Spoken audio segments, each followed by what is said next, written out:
Look at yourself, man. Look at yourself. And it was that day, and a couple of days after that, I just got real with myself. And every day I came home, I called the accountability mirror. What am I going to do today to change what I see in this mirror?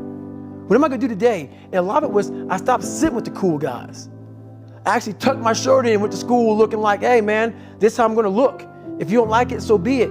I had to really wear this layer of skin. I had to develop a really callous skin on me to take whatever you're going to call me, you're going to call me. Whatever I'm going to be, I wasn't a geek, but whoever I am, you're going to see me. You're going to see me for who I am, because I need to change who I'm not. And that accountability mirror just became raw. And when I became fat over the years, because I fell back in the hole, I called myself fat, because I was fat. And people don't want to do that. They want to say, oh, don't call yourself fat. Don't call yourself dumb. If you're not real and raw with who the fuck you are, nothing's gonna change. And in this nice new world that we live in, we want to hear, you're just a little big. No, man, you might be fat. And it's okay to hear that from yourself and from everybody else. So that's where it started at. And it's raw. And it gets ugly sometimes with me in that mirror. But I'm also proud of myself to be able to tell myself that and then fix what's in that mirror. Addressing those things. So walk us through how in the book do you help people start addressing it? Because that's what I think is so powerful about your book. So the first thing about it is, once you realize it, and you have to realize it, you gotta call yourself out. Addressing it is very small. It doesn't go from like one morning I'm this way, next morning I wake up and presto, 5 steps to greatness. No, it ain't that, brother. You read my book, this is hard work. It's every day, like right now. I had to be honest with you, man. I'm even shaking right now being on this show. I'm a big time introvert. How you address it is you face it.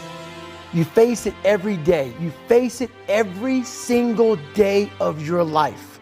Where you say, okay, like if you're fat and you need to lose weight, it's patience. It's patience in this fact of accepting who you are right now. I'm fat, I don't like myself. Accepting the fact that if you lose 3 or 4 pounds, that's a huge accomplishment. You have to live in your own fucking world. You cannot judge yourself. That's why social media and all these things are horrible. You can't judge yourself off of the so-called competition that we have made up in our mind. The things that, how people look, how people act, how smart someone is. This is a race that you run completely alone. And you're all by yourself. I had tons of sticky notes all over my mirror. It wasn't like, be better than John or be as fast as whoever. Okay, David, yesterday you did this. Today, our next goal for the week is this. So I had a year goal, weekly goals, daily goals, hourly goals, and the big goal was I lied a lot growing up. I wanted to be accepted. One goal was, let's go one day without lying. Let's go one day, and then when I would lie to somebody, I would say, hey man, now I had to go back now and apologize, say, hey man, I lied to you. You know how hard it is to go back to somebody and say, I lied to you? Hey man, you know what? Back there, I lied to you, dude. I was really jacked up. So I figured out these ways of total accountability. Like right now, I had to run this morning before I talked to you, because why? That's what I'm about. I'm about mind, body, fitness. A lot of folks talk so much shit about, hey, I'm gonna change your life. I'm gonna do this, I'm gonna do that. Are you accountable for what you're doing?